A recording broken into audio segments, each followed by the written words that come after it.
You have talked a lot about security guarantees, and now we've seen your proposals. You also say you have no intention of invading Ukraine.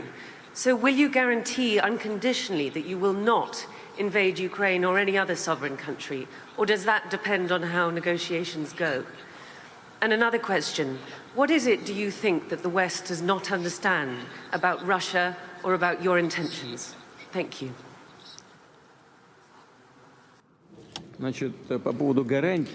Speaking of the security guarantees and what it will depend upon, or if something will depend upon the negotiations, our actions will not depend on the negotiation. They will depend on the unconditional compliance with the Russian security demands today and in the historical context. In this sense, we have made it clear that any further NATO movement to the east is unacceptable. There is nothing unclear about this. We are not deploying our missiles over at the borders of the US. No. On the other hand, the US is deploying its missiles close to our home, on the porch of our house. So, are we demanding something excessive? We're simply asking them not to deploy their attack systems over at our home. What is so unusual or peculiar about that? So, what would the Americans think if we, for example, decided to come to the border between, say, Canada and the United States or Mexico and simply deploy our missiles over there? Well, did Mexico and the US never have any territorial disputes? What about California? What about Texas? Did you forget about that? But everything seems to have calmed down. Nobody remembers those things, just like the way they remember about Crimea. We try not to remember the situation in Ukraine.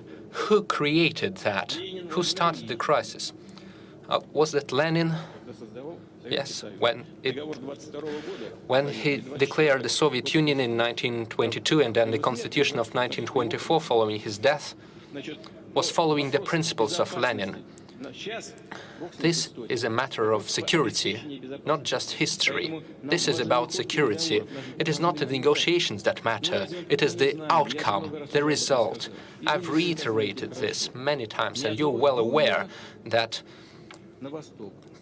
we said not an inch to the east. That was the NATO guarantee in 1990. So what became of that? They fooled us. We've seen of Siberia and 4 more states in the European part of Russia. That was set in 1918, and in 1991 we separated into 12 separate parts. It seems to me that our partners were not satisfied with that. They think that Russia is a tad too large. Even the European countries have turned themselves into a union of states. They are quite small states with populations of 60 to 80 million people, but even after the dissolution of the Soviet Union, we only had 146 million people, and that is too much for the West. I think that is the only explanation for their constant pressure against us. Back in the 1990s, the Soviet Union did everything it could to build normal relations with the West, with the United States.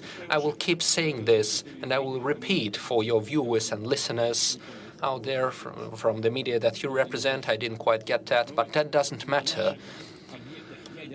Our nuclear sites, our military nuclear sites, had experts from the US intelligence authorities. They were going there. That was their job, to visit the Russian military nuclear sites. They spent their whole days over there.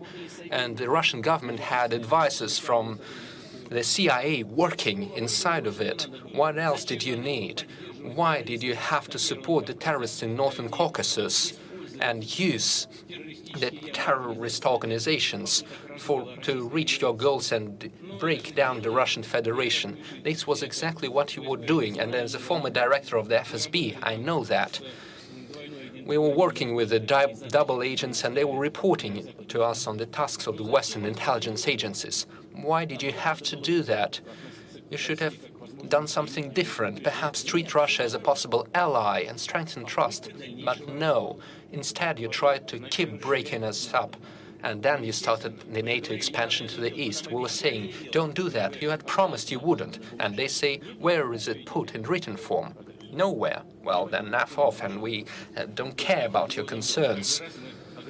And every time we kept responding and trying to make obstacles, we were expressing our concerns about that. But they say no. So you can do whatever you want about your concerns. We will do whatever we need. 1, 2, 3, 4, 5. We witnessed 5 waves of NATO expansion. Why can't they understand? What is unclear? I believe everything is clear. We are thinking about our own security. We've seen 5 waves of NATO expansion.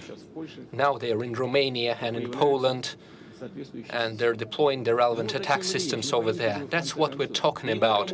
You should finally understand, we're not threatening anyone. We did not come to the US borders or to the UK borders. No. They came to our borders, and now they're saying that Ukraine will also join NATO and they will deploy their systems there. Or not just NATO, they will simply deploy it on a bilateral basis. They will deploy their military bases and their attack systems. That's what we're talking about. And you keep demanding some guarantees from us. You must give us the guarantees. It is up to you, and you must do this immediately, right now, instead of keep talking about this for decades. And use this small talk and soft talk about the need for guarantees of security for everyone. This is exactly what we mean. We are not threatening anybody. And now to the second part of your question. Could you repeat that, please? What is it that you think that the West does not understand about Russia or about your intentions? Yes, exactly. Well, you know, what you understand or what you don't understand, sometimes it seems to me that we live in 2 different worlds. I was speaking about very obvious things. How can you not understand that? You say you will not expand, and then you keep expanding. You say we will have equal guarantees for everyone on a number of international agreements, and then we see there is no equality or no equal security. See, here's the thing.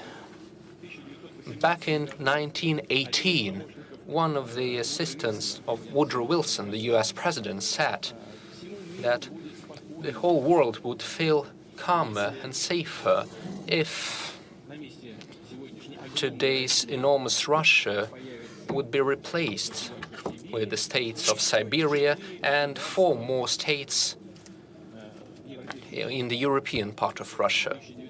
That was said in 1918, and in 1991 we separated into 12 separate parts.